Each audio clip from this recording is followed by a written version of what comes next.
pagi ini saya ingin sedikit berbicara tentang hiruk pikuk, tentang nasab dan lain sebagainya yang saat ini cukup mengganggu.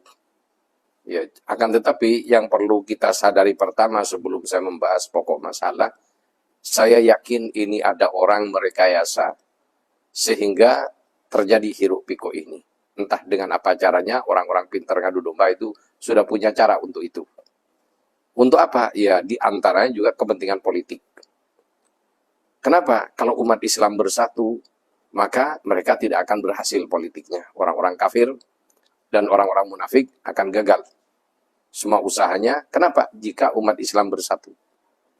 Oleh karena itu, yang pertama dengan masuknya Syiah, dengan masuknya Wahabi, terjadi hiruk pikuk, terjadi perdebatan, terjadi pertengkaran, dan bahkan terjadi disintegrasi dalam tubuh umat Islam.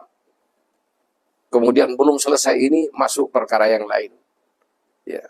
Sampai urusan kecil, kayak masalah adzan, kayak masalah speaker di masjid.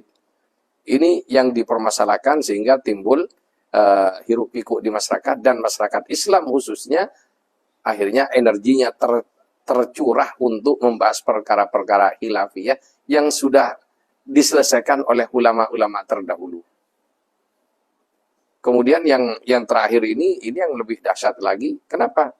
Ya, setelah Wahabi dengan Ahlus Sunnah ini sudah tidak nyambung, sudah terjadi gap yang begitu besar, maka belum puas mereka untuk mecah belah Islam lagi biar lebih kecil-kecil lagi. Bagaimana? Nah, kalau yang di umat Islam yang dari golok seperti Muhammadiyah, Persis dan lain sebagainya, itu sudah oke lah. Itu mereka kayak di Persis ini sudah memang tidak respon dengan kata Ahlul Bait dan cucu-cucu Nabi. Nah, tinggal yang respon dengan mereka, terutama orang Nahdlatul Ulama, orang NU. Maka orang NU ini harus dipecah belah dalam tubuh NU sendiri. Dan untuk yang paling bisa sukses memecah belah itu harus pakai orang NU. Dan ini sudah ada sejak zaman Belanda. Kemudian ya makanya juga dibahaskan masalah ini zaman masa lalu dan lain sebagainya, yang mana kita tidak tahu aslinya di lapangan bagaimana, kenapa kok mereka ya terpaksa kompromi dengan Belanda dan lain sebagainya, sehingga kalau kita hanya melihat fakta yang zahir nanti bisa suudzon dengan tokoh-tokoh kita. Ya contohnya aja, tidak usah repot-repot, yang di Nahdlatul Ulama sendiri.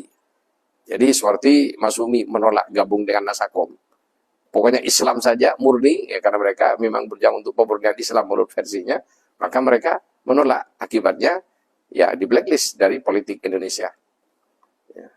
Kemudian NU, kenapa kok terpaksa nerima? Ya, saya aku yakin para guru-guru kita yang sepuh-sepuh, yang mereka rata-rata orang arif billah, ya, yang sudah ma'rifah kepada Allah, sehingga urusan dunia juga mereka ma'rifah dan mempunyai kebijakan tersendiri, maka ya walaupun mereka mengorbankan harga diri dan bisa jadi mereka tidak dipercaya umat karena menerima Nasakom. Ya banyak yang tadinya simpati, hilang simpatinya. Akan tapi mereka punya alasan. Kenapa? Ya di antara alasan yang saya pernah dengar dari orang-orang sepuh, ya, dari lisan muridnya kayak Haji Ashad Syamsul Arifin. Beliau mengatakan, kalau ditolak, nanti NU dibekukan, kita tidak punya wadah untuk berbicara, tidak punya saluran untuk masuk ke parlemen dan lain sebagainya. Sehingga jika seperti itu, maka suara kita nanti akan tidak pernah didengar lagi. Kenapa? Sudah tidak resmi. Sehingga mereka terpaksa menerima itu adalah sebuah keterpaksaan dan karena situasi politik. Sehingga dalam perang pun juga ada gencatan senjata. Gencatan senjata bukan berarti kalah, bukan berarti, tapi untuk menyusun kekuatan. Dan agar supaya kita tidak hancur, ya, ludes sama sekali. Dan lain sebagainya. Alasan-alasan itu kita husnudzon dengan tokoh-tokoh pendahulu kita. Termasuk kenapa kok menerima demokrasi, kok tidak langsung Islam aja, wong 80% umat Islam.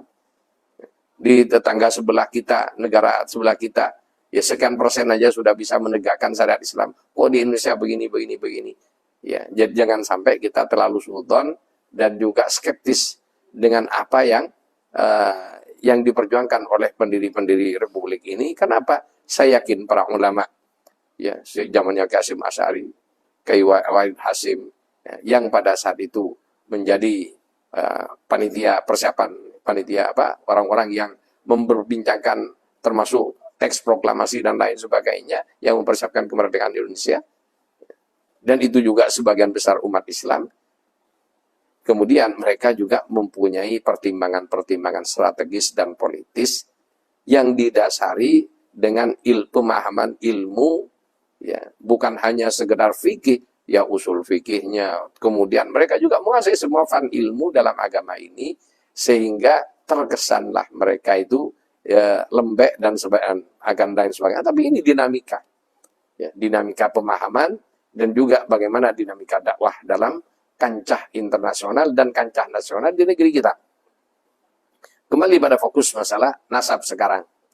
Ya, jadi umat Islam begitu banyak perhatian, buktinya di Facebook yang mengikuti, di YouTube yang mengikuti tayangan-tayangan ini banyak yang sangat tertarik, minimal tertarik mendengar alasan-alasannya, intinya banyak yang tertarik. Ya, kemudian ya dari yang tertarik itu terjadi kontraksi, yang setuju dengan tidak setuju. Ini. Dan mereka berhasil, orang yang ingin memecah belah umat Islam sudah berhasil dengan cara ini. Mereka menemukan caranya mecah belah antara Nahdlatul Ulama yang notabene ya para habaib itu yang ada itu kebanyakan orang Nahdlatul Ulama, walaupun mereka mempunyai organisasi tersendiri yaitu Al-Khairiyah. Ya, kalau Arab yang di luar habaib namanya Al-Irsyad. Ya. Jadi Al-Irsyad ini ya yang Wahabi, Al-Khairiyah yang Sunni. Akan tetapi banyak kan dari para habaib yang menjadi pengurus Nahdlatul Ulama juga. Maka ini harus dipecah belah. Kemudian di masyarakat memang ada fenomena, memang tidak bisa kita pungkiri.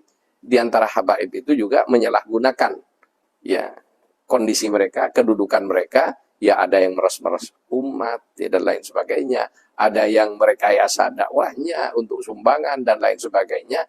Nah, ini perkara lain yang tidak terkait secara khusus untuk kita bahas. Dan ini perlu kita luruskan bertahap dengan cara yang baik, jangan sampai menimbulkan desintegrasi dan kekeruhan yang tidak pernah bening lagi, sehingga umat Islam nanti tidak bisa melihat dengan objektif. Apalagi orang awam, kasihan. Jadi para pemirsa, para ikhwan rahimakumullah, ya. Jadi saya pertama dulu sebagai ikhwan Thariqah Tijani. Saya berbicara sebagai ikhwan Thariqah Tijani, perlu diketahui Syekh radhiyallahu an amat sangat menghormati para ahlu baitin Nabi sallallahu alaihi wasallam, di mana beliau adalah ahlul bait juga dari klan Al-Hasani. Karena ayahanda beliau Al-Hasani. Kita yang perlu kita tanamkan yang pertama, ya, bohong, ya. Berbohong, apalagi berbohong tentang nasab ini adalah bahasa besar dan neraka. Dan saya yakin, ya, para habaib Bani Alawi, kalau memang nasabnya tidak nyambung, tidak akan pernah berani mengklaim seperti itu. Apalagi memberikan silsilahnya kepada keturunan mereka. Ini, kamu begini sih. Bin sampai nyambung kepada Nabi Sallallahu Alaihi Wasallam. Ya. Karena hadisnya sudah jelas. Orang yang berbohong atas nama Nabi atau berbohong kepada Nabi, ya, falyatabawa maq'adahu minan nar. Maka siap-siap aja masuk neraka. Gitu. Oleh karena itu, ya ini pandangan husnudzon. Jadi tidak ada kebohongan kolosal. Sulit, kebohongan itu parsial. Kalau ada orang bukan Habib ngaku Habib, ada. Artinya bukan durian Nabi, ngaku durian Nabi untuk kepentingan tertentu, itu ada. Akan tetapi kalau pas semua orang klan habaib batal semua, ini ya jadi permasalahan. Sementara baik keilmuan mereka dan juga ya keberadaan mereka dalam struktur kewalian yang masyhur di berbagai belahan dunia, dari mereka sejak dulu sampai dengan saat ini masih banyak yang zahir kewaliannya dan diakui oleh wali lain yang notabene yang mengaku itu adalah klan ya dari dzurriyyatun Nabi, dari Ahlul Bait yang bukan Ba'alawi. Ya pokoknya seperti Syed Alawi Al-Maliki. Beliau adalah orang Maroko. Leluhur beliau orang Maroko Al-Hasani, bukan Ba'alawi. Dan beliau mengakui para habaib itu.